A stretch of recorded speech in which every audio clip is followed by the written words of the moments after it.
guys, this is a quick guide on getting into modding Morrowind. In this video, I'll go over the main tools you'll need to use and the essential mods to install for any modded setup. I'll be using Mod Organizer 2 in this video for my setup, which I went over in my last video, but most of the information should be relevant for any mod manager.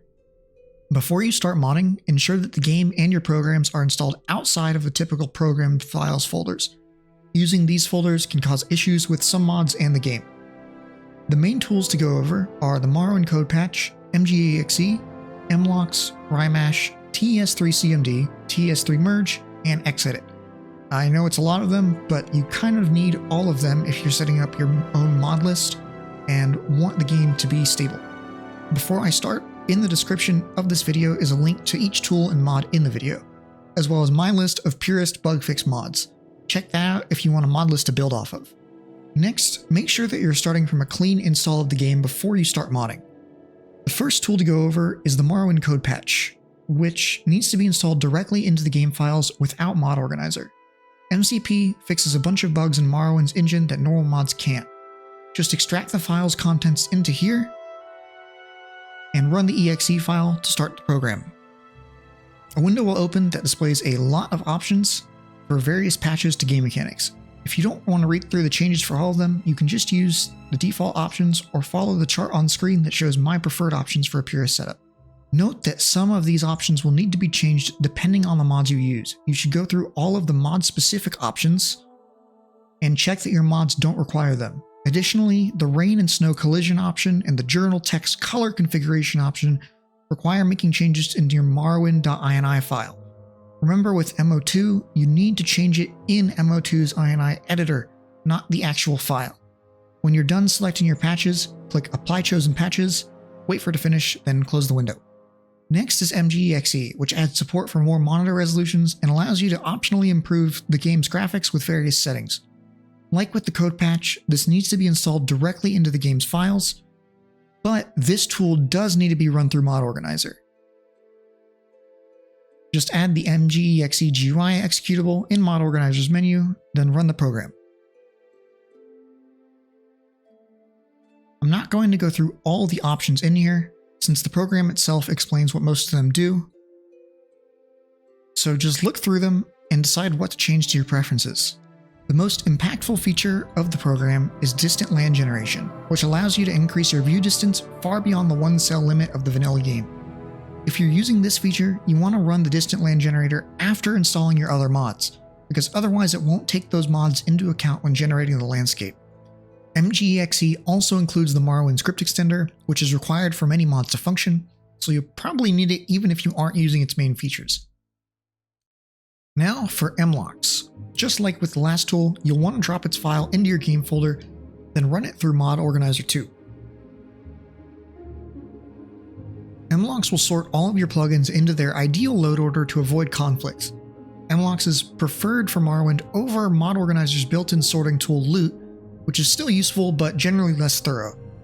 Now we'll do the programs rymash, TES3CMD, and TES3 merge, which will allow you to clean plugins and create merged patches for your plugins.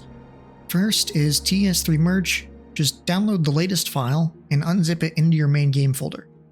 Next is TES3CMD. Again, download the latest file and put it into your data files folder. Last is rymash. Download the beta 6 manual installation version and extract it into your main game folder. Now add mash64.exe in the mop folder to Mod Organizer 2 and run it.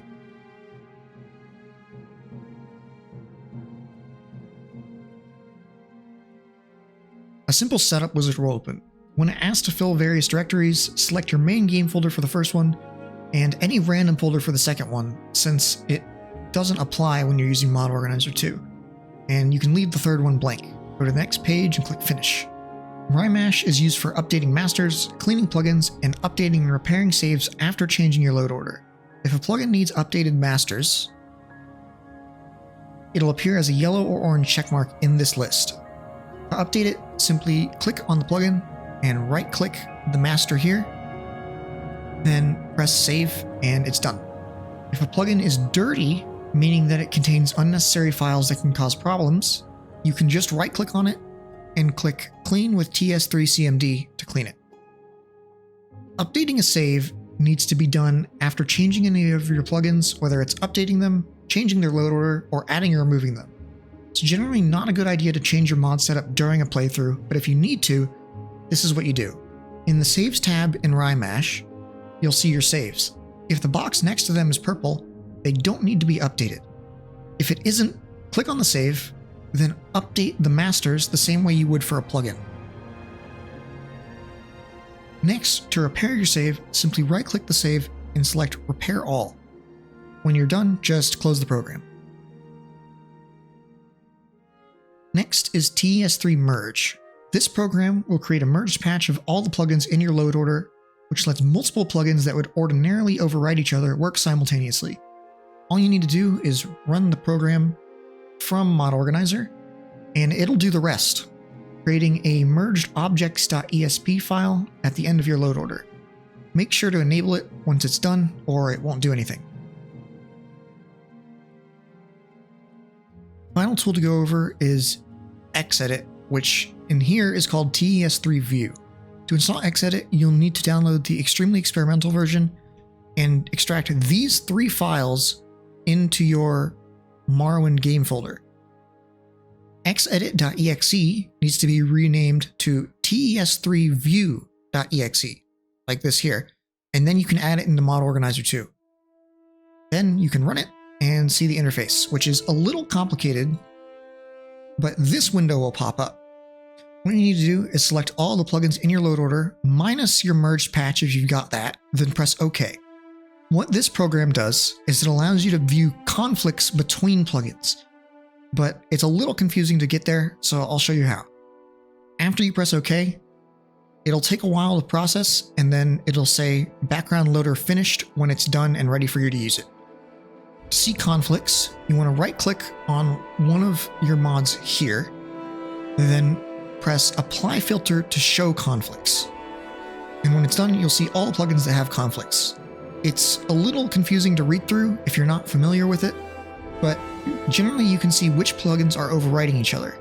This will let you know if there's any issues in your load order that you weren't aware of, like one mod being overwritten when you didn't think it would be.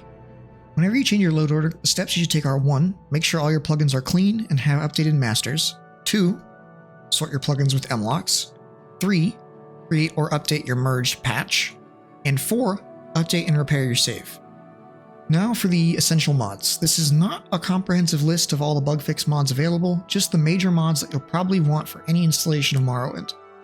The mods are, in recommended order of installation, Patch for Purists, a wide-ranging bug fix mod, Morrowind Optimization Patch, a performance-enhancing mod, Project Atlas, another performance-enhancing mod, Unofficial Morrowind Official Plugins Patched, which fixes a lot of bugs with the official DLC plugins, and Tribunal Assassin Delay, which ports a missing feature over from the Xbox to the PC version of the game.